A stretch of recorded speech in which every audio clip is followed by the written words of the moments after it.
সুচন্দা ভারতী জ্যোতিষ চ্যানেলে স্বাগত সবাইকে।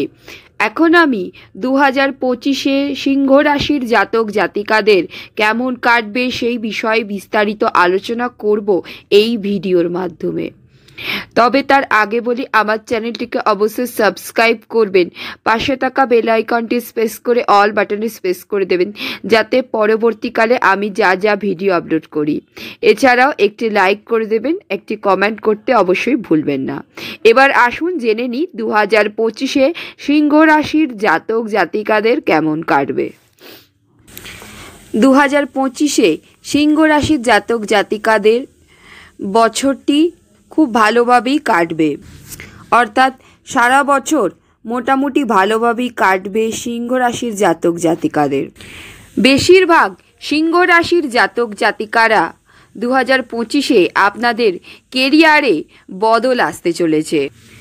মার্চ মাসের পরে শনি মীন রাশিতে অবস্থান করবে, আর মীন রাশি হলো সিংহ রাশির অষ্টম ঘর।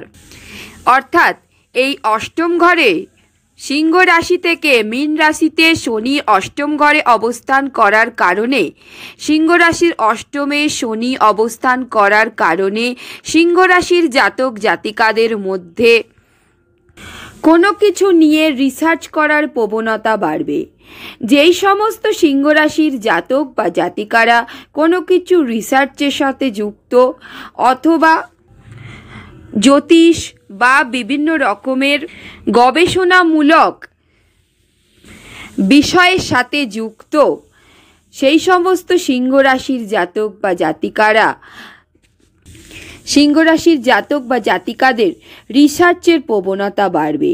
এছাড়াও যেই সমস্ত সিংহ রাশির জাতক বা জাতিকারা ম্যানুফ্যাকচারিং সম্পর্কিত কোনো কর্মকার্যের সঙ্গে যুক্ত, তাদেরও রিসার্চ করার মাধ্যমে আরও আধুনিক, আরও অত্যাধুনিক কীভাবে নতুন নতুন জিনিসপত্র তৈরি করা যায়, সেই রকমভাবে অত্যাধুনিক জিনিসপত্র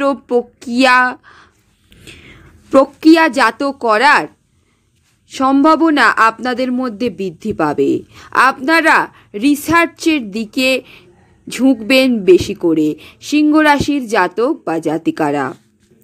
2025-এ কোনো কিছু জিনিসের অতি ডিপ নলেজ নেবার চেষ্টা করবেন সিংহ রাশির জাতক বা জাতিকারা 2025-এ।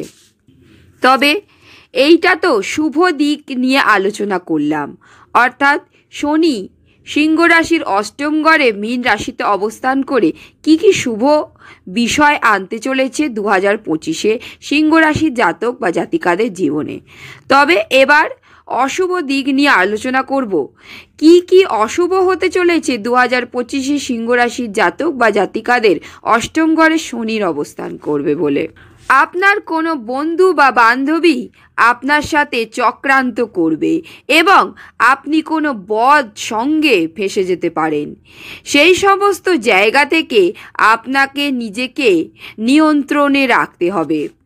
এপ্রিল ও মে মাসের আশেপাশের দিকে বা আশেপাশের সময় আপনার কর্মক্ষেত্রে কিছুটা বদল আসতে চলেছে সিংহ রাশির জাতক বা জাতিকাদের 2025-এ। কর্ম পরিবর্তন বা কর্ম পাবার জন্য একটু বেশি করেই পরিশ্রম করতে হবে আপনাকে। এছাড়াও কর্ম পরিবর্তন করতে গেলে অথবা সঠিক কর্ম পেতে গেলে আপনাকে একটু বেশি পরিশ্রম করতে হবে সিংহ রাশির জাতক বা জাতিকাদের। তবে পরিশ্রমের পরে আপনি শুভ ফল পাবেন। শেষ পর্যন্ত আপনার কর্ম আপনি সঠিকভাবে পাবেন। তবে কর্ম পেয়ে যাবার পরে, অর্থাৎ নতুন কর্মক্ষেত্রে আসার পরে, নিযুক্ত হবার পরে আপনার পারিশ্রমিক বৃদ্ধি পাবে, অথবা আপনার মাহিনা বা স্যালারি বৃদ্ধি পাবে। তবে আপনার মনে হবে বা আপনার মনে হতে পারে যে আগের জায়গাতেই তো ভালো ছিলাম, এই নতুন কর্মক্ষেত্রে আসার কোনো দরকার ছিল না। কারণ নতুন কর্মক্ষেত্রে আপনার সাথে একটু পলিটিক্স হতে পারে বা কোনো কিছু ঝুট ঝামেলা আসতে পারে 2025-এ। কিন্তু আপনাকে অতিরিক্ত পরিশ্রমের মাধ্যমে আপনার কর্মক্ষেত্রে, অর্থাৎ নতুন কর্মক্ষেত্রে, সেটা আপনি ব্যবসায় করতে পারেন নতুন, বা আপনি নতুন কোনো অফিসে যুক্ত হতে পারেন, সেই সমস্ত কর্মক্ষেত্রে আপনাকে মন টিকিয়ে রেখে শান্তভাবে, শান্ত মনে চলতে হবে। কারণ শনি হলো কর্মফলদাতা, এছাড়াও শনি অতিরিক্ত পরিশ্রমের কারক। শনিদেব অতিরিক্ত পরিশ্রম করেন যে মানুষজন, তাদেরকে পছন্দ করে থাকেন সব সময়ে। অতিরিক্ত পরিশ্রমের মাধ্যমে কঠোর মেহনত করে সৎ পথে থেকে যেই সমস্ত মানুষজন তাদের পরিশ্রমের ফল দিয়ে থাকেন, সেই সমস্ত মানুষজনকে শনি মহারাজ ভালোবেসে থাকেন। শেষ পর্যন্ত আপনারই জয় হবে। আপনি আপনার কর্মক্ষেত্রে মন বসাতে পারবেন 2025-এ। সেই দিক দিয়ে বলতে গেলে আপনাকে আপনার ধৈর্য রেখে সুষ্ঠুভাবে শান্ত মনে চলতে হবে আপনার কর্মক্ষেত্রে। ধৈর্য হারা হয়ে পড়লে কখনোই চলবে না। তবে 2025-এ আপনার বাড়ির বয়োজ্যেষ্ঠ সদস্যদের আপনি মতামত নিতে পারেন। আপনার কর্মক্ষেত্রে কিভাবে আপনি সঠিকভাবে চলবেন সেই সমস্ত সম্পর্কে, বা আপনার ব্যবসা সম্পর্কে তাদের থেকে আপনি, অর্থাৎ আপনার বাড়ির বয়োজ্যেষ্ঠ সদস্যদের থেকে আপনি পরামর্শ গ্রহণ করতে পারেন। হতে পারে সেই সমস্ত বয়োজ্যেষ্ঠ মানুষজন সেই আপনার কাজ বা কর্মের সম্পর্কে কোনো কিছুই অবগত নন, তবে তাও আপনি তাদের থেকে পরামর্শ গ্রহণ করতে পারেন। পরামর্শ গ্রহণ করলে আপনার ক্ষেত্রে ভালোই হবে। যখন আপনার একাদশে বৃহস্পতি আসবে, তখন তার দৃষ্টি পড়বে, অর্থাৎ বৃহস্পতির দৃষ্টি পড়বে আপনার পঞ্চম ঘরে। আর এই পঞ্চম ঘরে দৃষ্টি পড়ার কারণে, অর্থাৎ বৃহস্পতির দৃষ্টি পঞ্চম ঘরে পড়ার কারণে আপনার সন্তান যোগ আসতে চলেছে। আপনি যদি পিতা বা মাতা হবার ইচ্ছায় থাকেন, তাহলে আপনার ইচ্ছা পূরণ হতে চলেছে 2025-এ। এছাড়াও বৃহস্পতির দৃষ্টি আপনার তৃতীয় ঘরে পড়বে। আর বৃহস্পতির এই দৃষ্টি আপনার তৃতীয় ঘরে, অর্থাৎ সিংহ রাশির জাতক বা জাতিকারে তৃতীয় ঘরে বৃহস্পতির দৃষ্টি পড়ার কারণে এর জন্য আপনার সাহস বৃদ্ধি পাবে। আপনার সাহস যারা বা যেই সমস্ত ব্যক্তিরা আপনার সাহস বৃদ্ধি করতে পারে বা আপনাকে সাহস যোগাবে, সেই সমস্ত ব্যক্তির সাথে আপনার যোগাযোগ হবে 2025-এ। এছাড়াও 2025-এ মঙ্গল আপনার দ্বাদশ ঘরে অবস্থান করবে।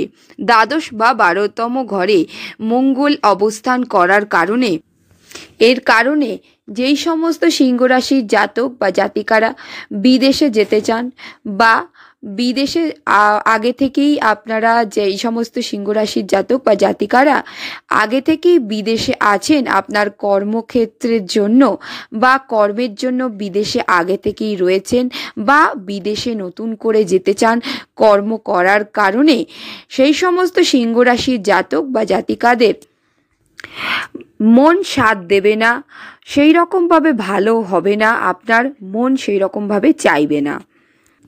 এছাড়াও আপনার ঘুমের কিছু সমস্যা আসতে পারে, শারীরিক কিছু সমস্যা আপনার হতে পারে। তবে নভেম্বর ডিসেম্বরের মধ্যে আপনার এই সমস্ত সমস্যা কেটে যাবে। আপনি নভেম্বর বা ডিসেম্বর মাসে আপনি বিদেশে যেতে পারেন, বিদেশে পাড়ি দিতে পারেন কর্মস্থলের জন্য, অথবা আপনি নতুন কোনো কর্ম তৈরি করার কারণে বা নতুন কোনো কর্মে যুক্ত হবার কারণে বিদেশে গিয়ে থাকতে পারেন নিযুক্তভাবে 2025-এ নভেম্বর ডিসেম্বর মাস নাগাদ। তবে ধন বা টাকা পয়সার দিক দিয়ে আপনার এই বছর অর্থাৎ 2025-এ সিংহ রাশির জাতক বা জাতিকাদের কোনো রকম সমস্যা হবে না। আপনার টাকা পয়সা সেই রকমভাবে কোনো সমস্যা 2025-এ হবে না সিংহ রাশির জাতক বা জাতিকাদের। তবে যেই সমস্ত সিংহ রাশির জাতক বা জাতিকারা ছাত্র বা ছাত্রী বা কোনো রকম পড়াশোনার সাথে যুক্ত, সেই সমস্ত সিংহ রাশির জাতক বা জাতিকাদের একটু বেশি ধৈর্য সহকারে একটু বেশি পরিশ্রম করে পড়াশোনা করতে হবে 2025-এ। অতিরিক্ত পরিশ্রমের মাধ্যমে তবেই ফল পাওয়া সম্ভব হবে 2025-এ সিংহ রাশির যেই সমস্ত জাতক বা জাতিকারা কোনো রকম পড়াশোনার সাথে যুক্ত আছেন। এখন আমি সিংহ রাশির জাতক বা জাতিকাদের 2025-এ কেমন কাটবে সেই বিষয়ে বিস্তারিত আলোচনা করলাম। তবে যদি ভিডিওটা ভালো লেগে থাকে তাহলে অবশ্যই বন্ধুবান্ধবদের মধ্যে শেয়ার করে দেবেন, একটা কমেন্ট করবেন, একটা লাইক করে দেবেন এবং পাশে থাকা বেল আইকনটি প্রেস করে অল বাটনে প্রেস করে দেবেন, যাতে পরবর্তীকালে আমি যা যা ভিডিও আপলোড করি তার প্রত্যেকগুলি আপনাদের কাছে গিয়ে পৌঁছয়। অসংখ্য ধন্যবাদ ভিডিওটা দেখার জন্য। নমস্কার।